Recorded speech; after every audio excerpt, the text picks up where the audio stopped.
Now, you talked about personal development too. How do you personally approach continuing to grow your skills, your knowledge, and also your network? You talked earlier about growing your network internally by, collaborating across the business and keeping those relationships fresh, but also externally, I feel like is an important thing as you continue to move through your career. So yeah, Yeah. skills, knowledge, and network. What's your approach there? Yeah. So for skills and knowledge, the thing that I think has worked really well for me is just asking for feedback often from Hmm. as many different people as you can. Your designers, your engineers, your leaders, your peers, just and getting that corpus and really pushing people too, because like some people, like a lot of people don't like to provide constructive criticism, right? It's like no, there's always something we can be doing better.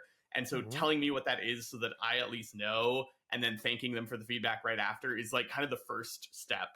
And then as you start to talk to a bunch of different people, you'll start to be able to pick out trends and triangulate kind of the development areas where it's like, okay, like I'm starting to hear a theme of like, hey, your design skills like aren't quite up to, it would be great if you were able to play a more opinionated role in design, for example. It's like, oh, okay, like I can spend some time looking at like a bunch of apps that I use today and getting my putting my design hat on and thinking about what works, what doesn't. Like I can read some books on design, that sort of thing. And so I think, yeah, triangulating feedback is the first thing. Also, I think just being self-aware and doing the self-reflection on like what makes me uncomfortable, or like what am I avoiding? Because Hmm. those are often things that it's like, oh, I'm avoiding that because I don't feel like I'm good at it, or I don't want to do it. And Yeah. again, this kind of goes back to like understanding what your strengths are and what motivates you. There's a fine line of like, I'm not going to try to be good at everything. But if it's something that it's just like, no, I need to be able to do this and it will energize me, I just don't feel comfortable doing it right now, that can be another good way to kind of figure out like, this is probably an area where I should spend some time. Yeah. And then there's just so many resources, right? Books, podcasts, newsletters. Totally. That's kind of what I use to grow skills and knowledge and stay up on kind of like industry trends and stuff like that. Totally. In terms of network, again, like it's funny. I feel like I haven't done nearly as much external networking as I probably should have, but Okay. uh, a side effect of working at such a big company like Microsoft is that most of my network is now external, just because people move around all the time. And Got it. so, I think like the few things I'll say, I think I've spoken at length about kind of internal networking. External networking, I think there's a couple good areas, and I have met a lot of people that I still keep in touch with. Like one is like if you have the opportunity to go to like industry conferences or speak at events and things like that, like jump on those opportunities, because you'll Huh. meet some truly incredible, like brilliant people, and you can keep in touch with those folks that way. And then it's like it's like things like this, like what you're doing, like if there's opportunities to give back to the community, or even just like starting your own stuff like that's what you're doing, right? Like just starting your own kind of community from scratch, I think can be a great way to network and build relationships that you otherwise just never would have had the chance to Yeah. cultivate. Yeah. Yeah. All around, I think very, very solid advice. And then last kind of question I have before we do our closing one is, especially because you've been through all the levels, you've hired for all the levels.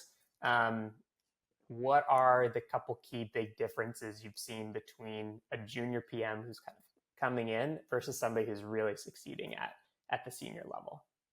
Yeah, I think there's a few different facets. One is just like level of autonomy. And I think, when you're starting out, the expectation is like you're doing things with a lot of support, with a lot of help. You're just kind of building the foundational skills. Yeah. Versus when you're, up at the senior level, the expectation is that like largely it's hands off, right? Like I can give you a, fairly ambiguous problem area, and you can go figure out both like what are the biggest problems within that area that customers are facing, as well as like what are the solutions we need to go prioritize to address those needs. So it's Yeah. that the level of autonomy, I think, is one thing.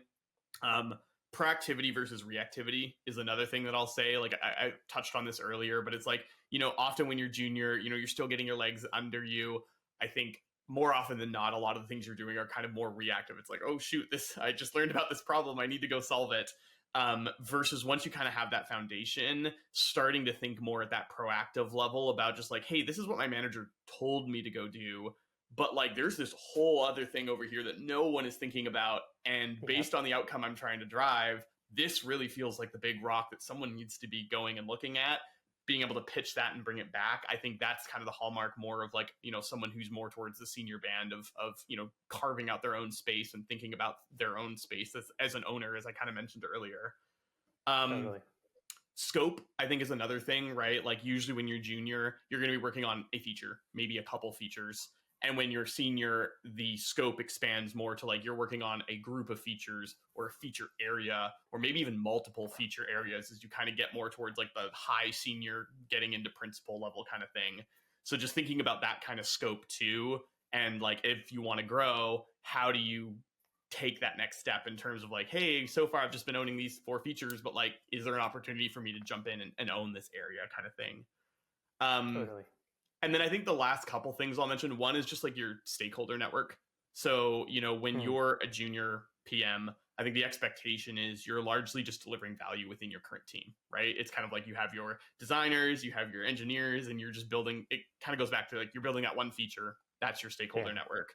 Versus as your senior, you'll start to expand that. You're driving maybe within your broader organization, you're partnering with a team under a different manager or something like that. And then as you get into senior level, it's kind of like, hey, you're probably partnering with people within the company now, right? Like you're crossing organizational boundaries, you're managing dependencies, you're pitching, your priorities to that team and deeply understanding their priorities as well. So you can kind of create those win-win outcomes. That's kind of the hallmark of senior, I would say. And then the thing, again, going back to culture, the last thing I'll say is just like, when you're senior, like the thing that I always like to tell people is like, you're the role model for junior PMs now. So I Yeah. think being able to kind of like look at yourself and the actions that you're taking and how you hold yourself and how you get things done, and being like, hey, am I being the role model for junior PMs that I want to be? That's, I think, kind of the last thing that I would say kind of rounds out that whole, that's when Totally. you've hit senior. I feel like that's overall great characterization for sure. Yeah.